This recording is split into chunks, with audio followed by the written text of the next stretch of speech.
atas suatu kaum yang biasa menghisap diri mereka saat di dunia.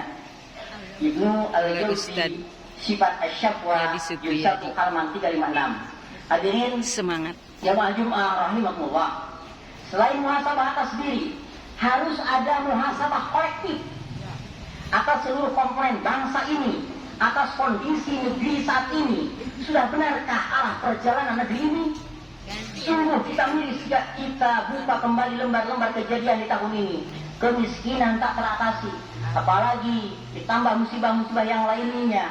Kriminalitas terus meningkat, pembulian, narkoba, bahkan ada yang dilakukan oleh aparat, judi online, narkoba, miras hingga seks bebas serta LGBT kian meluas.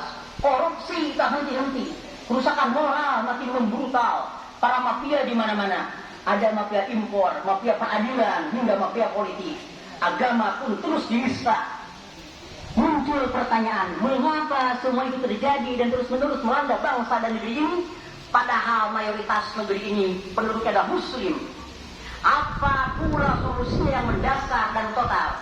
Hadirin jamaah Jumat rahimakumullah, ketahuilah pangkal dari segala bencana, keterpurukan dan kerusakan yang melanda bangsa dan negeri ini adalah akibat dosa, kemaksiatan dan pembangkangan kita kepada Allah Subhanahu wa taala, yang di mana Allah Subhanahu wa taala berfirman, A'udzubillahi minasyaitonirrajim. Zaharal fasadu fil barri wal bahri bima kasabat aydin nas. Yuziquhum ba'da allazi 'amilu la'allahum yarji'un. Telah nampak kerusakan di darat dan di lautan disebabkan oleh perbuatan tangan manusia.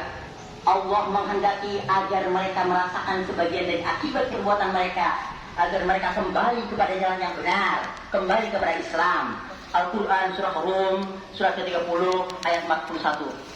Imam Ali As-Samuni dalam kitab tafsirnya Safwah At-Tafasir menjelaskan maksud ayat tersebut, yakni telah tampak musibah dan bencana di permukaan bumi dan di laut disebabkan oleh kemaksiatan dan dosa-dosa manusia kepada Allah Subhanahu wa taala.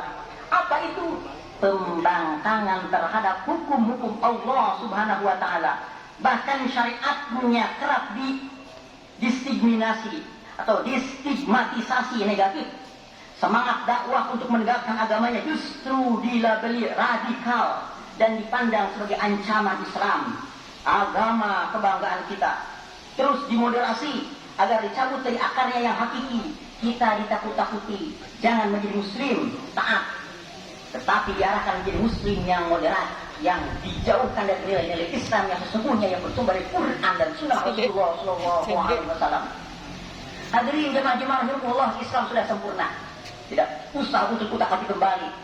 Al-Quran dan Sunnah sudah sangat sempurna. Islam adalah agama yang paling sempurna. Hadirin jemaah-jemaah rahimahullah, pertanyaannya, apa solusinya? Satu-satunya solusi yang benar, mendasar dan total adalah dengan menerapkan syariat Islam secara kafah. Itulah bukti keimanan kita secara total pada syariahnya. Jawabannya ada pada keimanan kita masing-masing.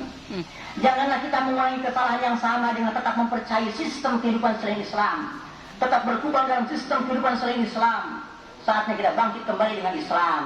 Ingatlah, kebangkitan dari segala keterpurukan yang menimpa negeri ini hanyalah dengan kembali pada Islam secara kafah, menjadikan Al-Quran dan Sunnah sebagai rujukan hidup kita dalam semua aspek kehidupan, baik kehidupan pribadi, berkeluarga, bermasyarakat, berbangsa, berekonomi, berpolitik maupun bernegara.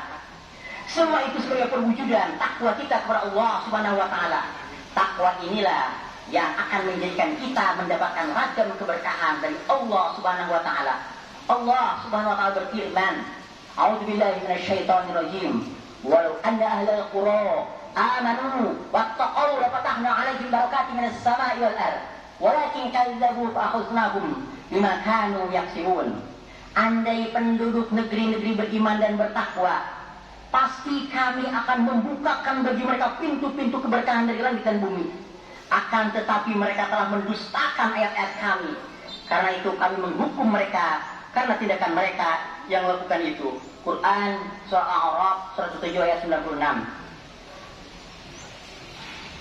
Hadirin jamaah-jamaah rahimahullah, bukankah ayat tersebut janji Allah yang nyata? Oleh sebab itu, marilah kita dengan segenap kemampuan kita dan keimanan yang ada pada dada kita masing-masing, mari kita berjuang demi Islam. Insya Allah kita akan selamat di dunia dan di akhirat. Kita berjuang dengan Islam. Kita berjuang maupun tidak, orang yang berjuang akan mati dan yang tidak berjuang pun akan mati. Betul. Di situ letak posisi kita akan ada di mana?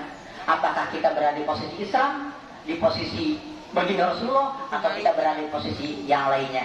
Insya Allah kalau kita berpegang teguh kepada Al-Quran dan Sunnah Rasulullah SAW, kita akan selamat hidup di dunia dan di akhirat kelak. Dan mudah-mudahan kita dimasukkan ke dalam surganya Allah Subhanahu Wa Taala.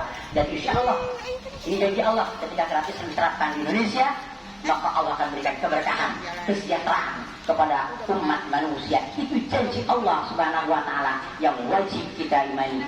Hadirin jamaah Allah, mudah-mudahan negeri kita Indonesia tercinta ini diberikan negeri yang balatun, thayyibatun, ghafur, diberikan pemimpin yang amanah, yang takut kepada Allah, yang berani dan mau menerapkan syariat Islam sehingga membawa negeri ini ke dalam